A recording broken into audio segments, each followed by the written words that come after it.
AC, cooler বা fan, আজকের গরমে এই জিনিসগুলো না হলে বাঁচা দায়। কিন্তু ভাবুন তো, যখন এসব কিছুই ছিল না তখন মানুষ গ্রীষ্মে কিভাবে বাঁচত। আজ আপনাদের বলবো রামপুরের এক অদ্ভুত সুন্দর গ্রীষ্মকালীন প্রাসাদের নাম, তারকোঠি বেঞ্জির। নামের মধ্যে যেন লুকিয়ে এক রকমের শীতলতা। রামপুরে একসময় গ্রীষ্মের দাপট ছিল তীব্র। নবাব হামিদ আলী খান সেই সময়ে গড়ে তুলেছিলেন এই অসাধারণ গ্রীষ্মকালীন প্রাসাদ। শীতল, আরামদায়ক আর একেবারে যান্ত্রিকতার বাইরে। যখন কেউ এই প্রাসাদের দরজা পেরিয়ে ভেতরে পা রাখে তখনই সে এক অদ্ভুত শীতলতা অনুভব করে, যেন বাইরের খরতাপ ঢুকতেই পারে না। এই প্রাসাদ কেবল প্রাচীন স্থাপত্যই নয়, নবাব বেগমদের গ্রীষ্মকালীন নিবাসও ছিল এটি। গরমের কটা দিন তারা এখানেই কাটাতেন, আর নবাবও এসে থাকতেন তাদের সঙ্গে রাজকীয় আভিজাত্যে।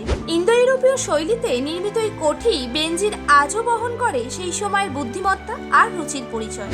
নকশা, ভেন্টিলেশন আর উপকরণের বৈজ্ঞানিক ব্যবহার দেখলে আপনি বিস্মিত হবেন। এমন অদ্ভুত ঠান্ডার ইতিহাস জানতেন? কমেন্টে জানান আর ফলো করুন আরও এমন গল্পের জন্য।